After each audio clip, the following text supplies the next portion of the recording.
All right, here we go.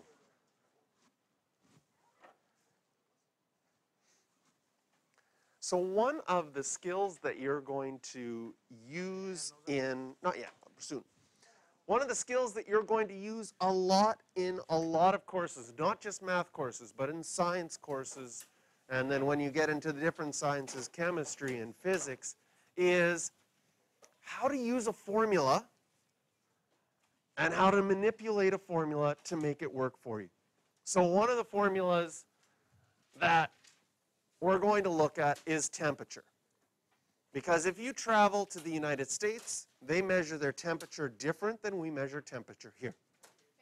They use Fahrenheit, we use Celsius. So one of the things that is often a question if you're traveling somewhere, they're like, oh, it's 80 degrees outside, and you're like, ooh, what is that?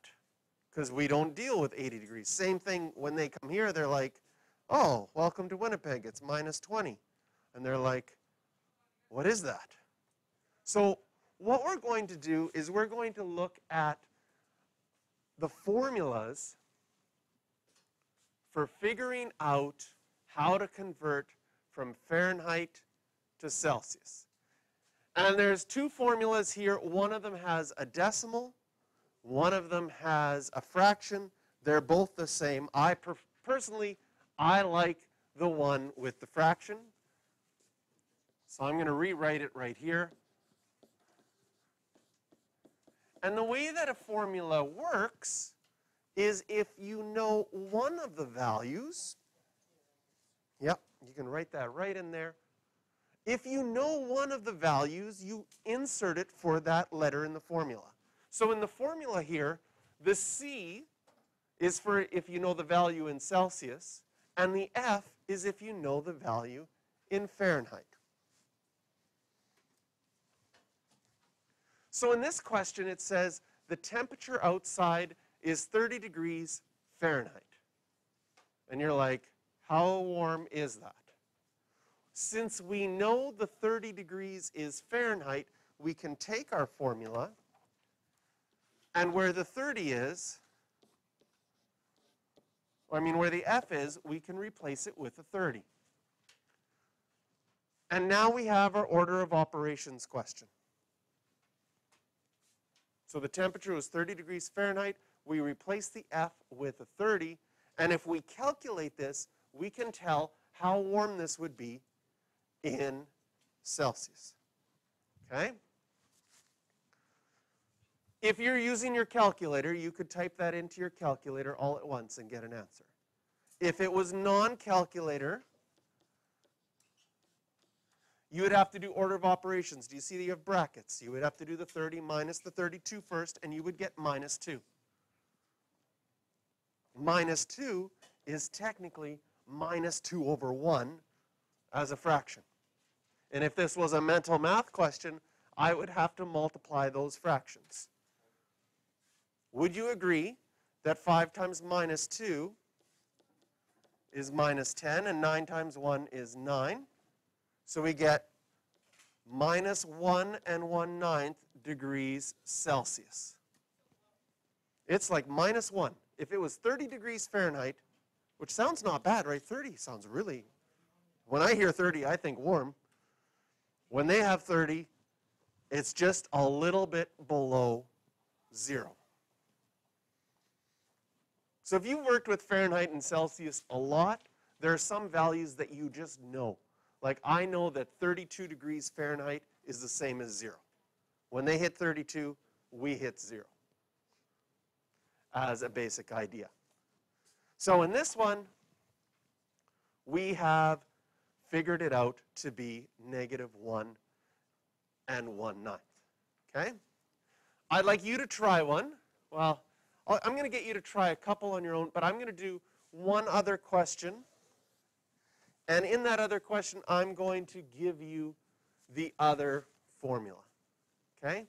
I'm going to give you this formula. There's a formula where you rearrange this so F is by itself.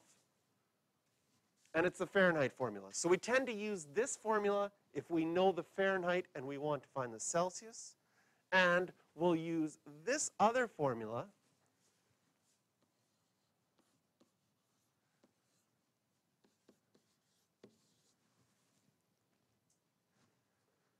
if we want to figure out the Fahrenheit.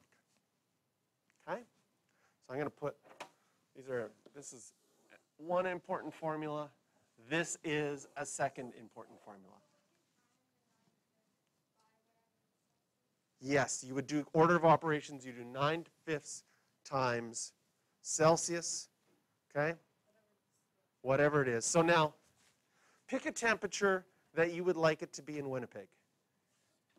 If is plus 22, let's do plus 20, because it'll be nicer numbers. 22, you don't want a nice number? Okay. If it is 22 degrees Celsius outside,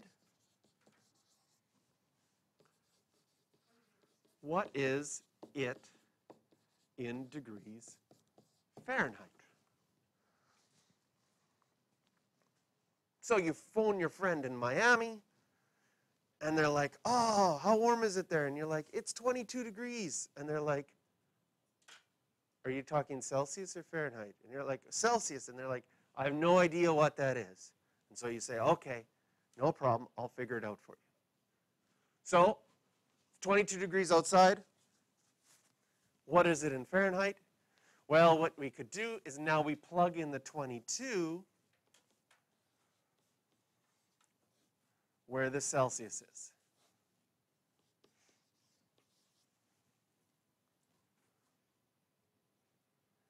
Order of operations, we would have to do 9/5 times the 22 first. And this would probably be someplace that we would go to our calculator. 9 divided by 5 times 22, 39.6.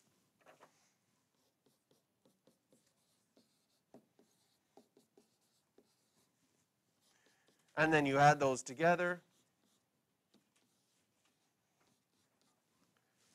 And we have 71.6 degrees Fahrenheit. So then you tell your friend in Miami, yeah, the temperature here is about 72 degrees Fahrenheit. They're like, oh, I know what that's like. That's kind of cold. And you're like, what? They're like, well, I'm from Miami.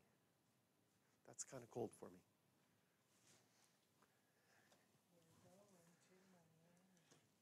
There is one temperature that's the same in Celsius and Fahrenheit. Negative 40.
That's just practice.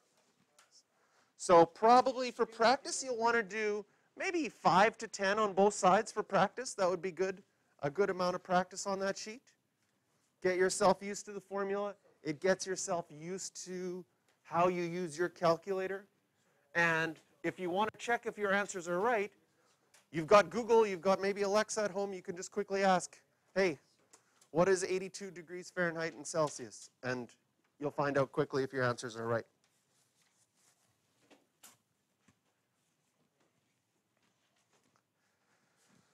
So one of the things getting more into the stuff of grade 9, because as we're going through, we're sort of reviewing some stuff that we've done already and looking at where does the grade 9 class take stuff that you've learned in the past. And the grade 9 says we want to work with our rational numbers with decimals. So what does that look like? Can we do mathematics if we have numbers that are decimals? Can we solve problems when the numbers are decimals, and negatives and positives and all of that? So we'll just start with a little bit of review. Do you remember how to add and subtract when you have negative numbers? Okay?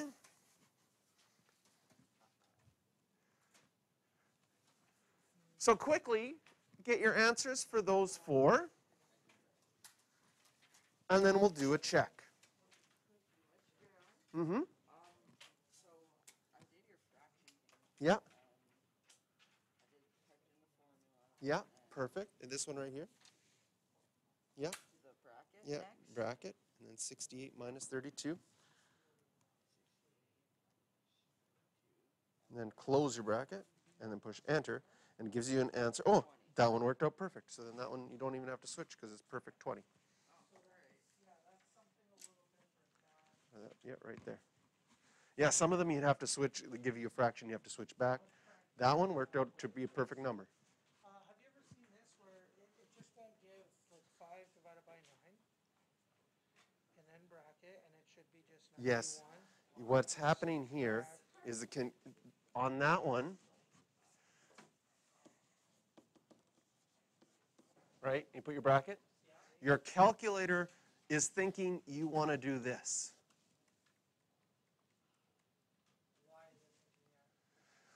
Because its brackets are more important in BEDMAS than dividing. So when it sees the bracket connected to the 9, it says that has to be connected first. If you want to avoid that, you can put brackets around the 5 divided by 9. So if you would write it in 5 divided by 9, what number are you using? 91 minus 32. If you would write it into your formula that way, your calculator will give you the right answer. Another bracket, yeah.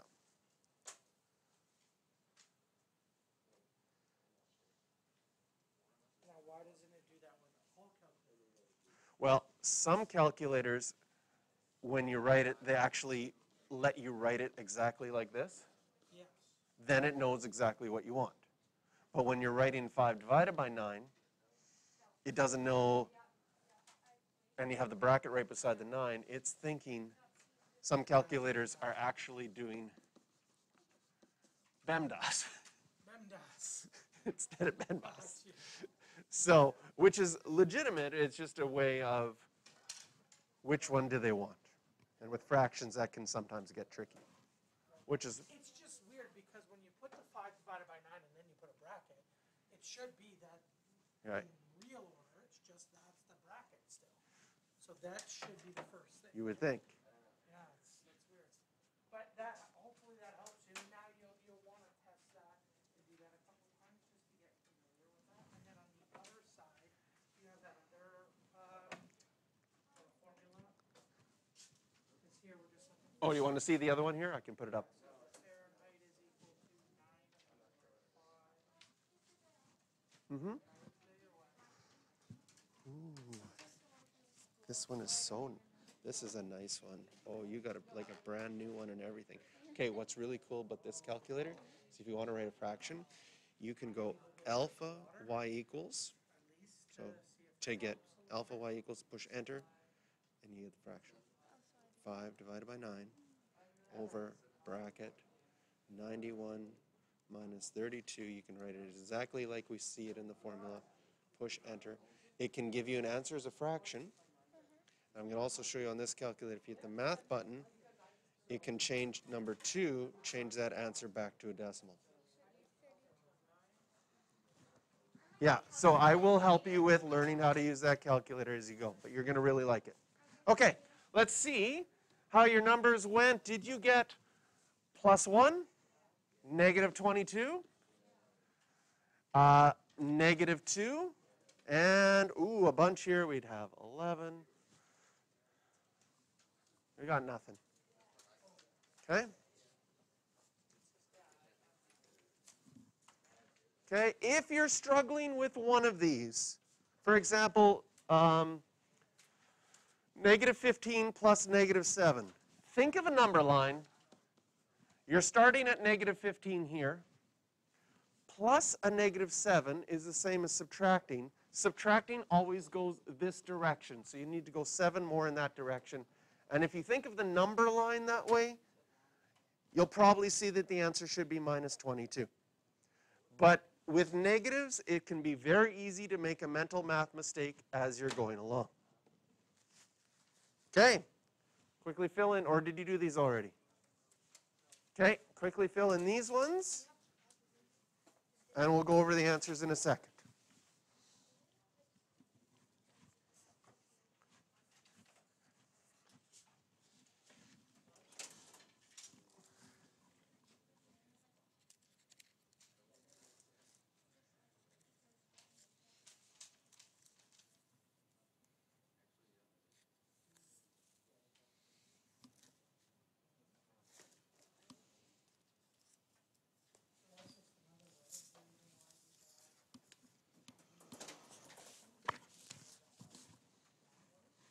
All right.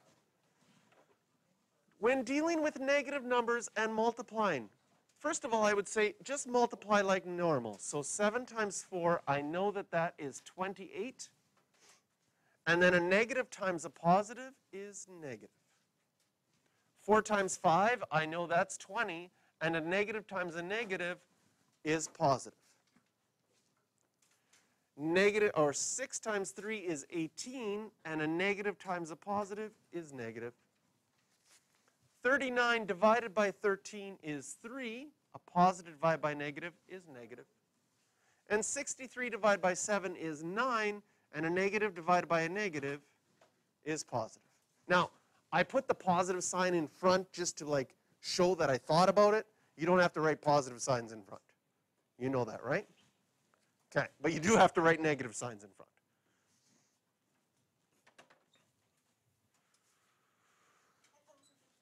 All right, so operations with rational numbers. Here's something that we've done.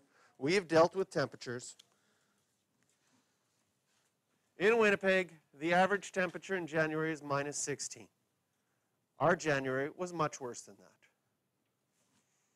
The average temperature in July is 19.5 degrees. How much colder is it? Okay? So we need to find, when they're asking how much colder, it's really asking for what's the difference between the temperatures. And in mathematics, what symbol is represented with the word difference? Adding, subtracting, multiplying, or dividing? Subtraction. The difference between two things is a subtraction. So if we want to find the difference, we can take one temperature and subtract the other temperature, but the other temperature has a negative. So subtracting a negative, perfect, is just going to be adding. Does it make sense that you would add them? Because one of the temperatures was negative and one was positive. The difference between them, mental math, should be like 35 degrees. If we add these together, we do get 35.5 degrees Celsius. That is the difference in the temperatures. That's a huge difference, 35 degrees difference. 10 degrees difference, I notice. -15 is like nice out. Minus 25 is cold. It's amazing what 10 degrees difference can do. Okay? Now, oh, and we can listen to Mr. Shirk sing all day here. So sometimes what we want to do in mathematics is sometimes we want to estimate because we want to get an idea if our answer is right, which is an important thing because sometimes you can type the wrong thing into your calculator and push enter and get an answer that's completely off. You want to have some sort of way to estimate to see, is my answer about right? Okay? So if I was estimating this, it might be hard to add 3.8. I might just estimate that's close to 4. What's 4.4 close to? Or maybe you're okay with leaving it as 4.4 because you're adding it to 4. But maybe you say, oh, I'm going to do it 4.5. My estimate is 8.5.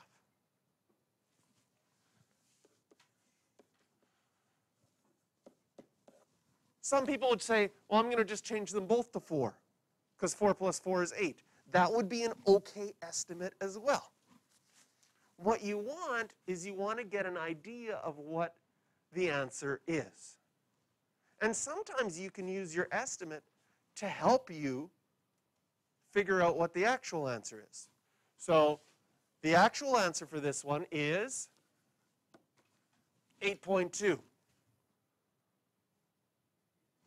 Can you see that in my estimate that this one I added 0.2 because it's 0.2 higher than 3.8? And can you see in my estimate this 4.5 I added 0.1? Does it make sense that my answer then is 0.3 more than it should be? So sometimes you can use your estimate as a good strategy to figure out the actual answer as well. If adding 3.8 plus 4.4 is hard, then add something easier, but then say, oh, I added 0.3 too much, so I can take my estimate, subtract 0.3, and I've got my actual answer. Okay, we're going to estimate this one. Well, negative 3.8. I'm going to change that to negative 4. Plus, oh, yeah, I'll change that one. I'm seeming to like negative 4 and 4.5. What do you think we should get as our estimate? About 0.5. What is it actually? Actual answer, 0.6. So our estimate was pretty close there.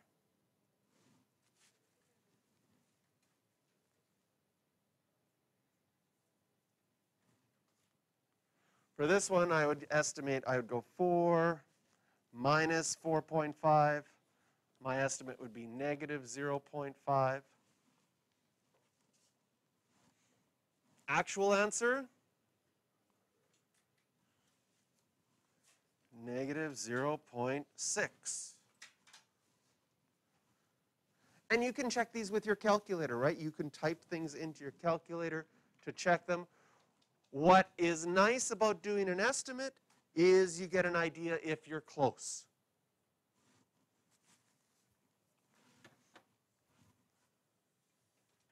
And sometimes you make mistakes in your estimate, right? You go grocery shopping and you think, oh, this is going to cost around $70.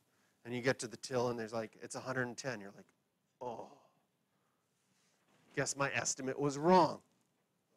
Or it could be, you have to be careful because sometimes it could be the person who's working is not paying attention, right? And you're buying milk and they go, ding, with the milk.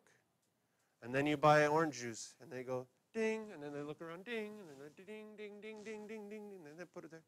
And you bought one orange juice, but it dinged 5 times, and you have to be like, did you put my orange juice in 5 times? Oh, sorry. But if you don't notice that, and that person that's working is in, and you know they're somewhere else, you're going to pay for 5 orange juices, and you're going to get home and go, why was it so expensive? apparently, orange juice is really expensive right now. True. They have a shortage of oranges in Florida, and the price of orange juice has gone up. But it's especially, expensive if you're doing 5 for 1. Yeah, if they charge you 5 for 1, that's not a good deal. So you have sort of 2 ways you can approach life. You can ignore all of that and sometimes pay way too much. But if you ignore it, sometimes they make a mistake and don't scan things and you get them for free. If you're fine with that, roll the dice kind of life. Not feeling so good? Do you want to go get a drink of water first? And then if it continues, because you do look like you're getting a little bit pale. Yeah.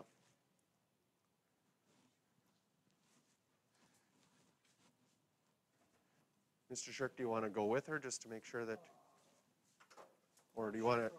Yeah, then if she throws up, maybe we'll send somebody else. Raylene? No, just kidding. Your eyes got so big. You're not a throw up deal with person. You don't like dealing with throw up? No? But you'd prefer not to. That's good. Okay, let's check on these next ones. If I was estimating this, I would probably do 4 minus 4.5 and get negative 0.5.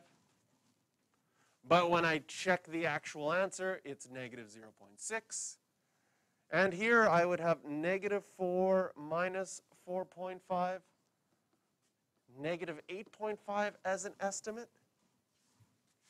When I check the actual answer, it is negative 8.2. And subtracting a negative is adding, so estimate would be 4 plus 4.5. I'm going to guess it's going to be around 8.5. When I check the actual answer, it is 8.2.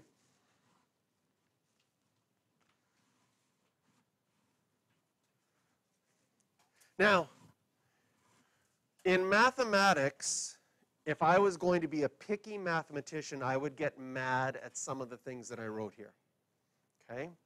Because when you're doing an estimate, you shouldn't use an equal sign, because these aren't equal. 3.8 is not equal to 4. That's a little bit of a mistake, right? So I'm going to teach you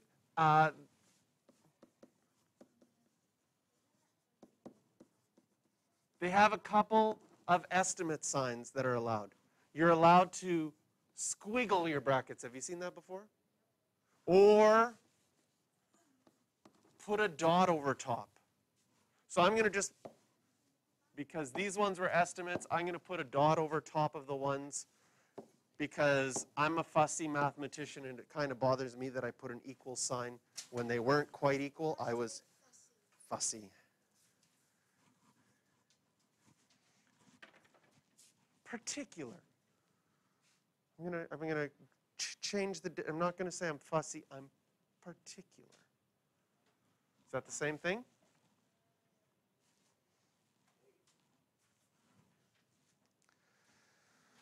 So I'm going to give you some questions for work from your textbook.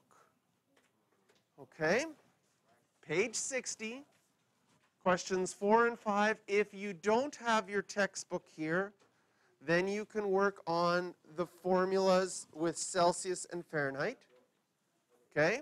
And just write this down and you can work on this at home. If you do have your textbook here, you can open up page 60 and work on questions 4 and 5. Yes?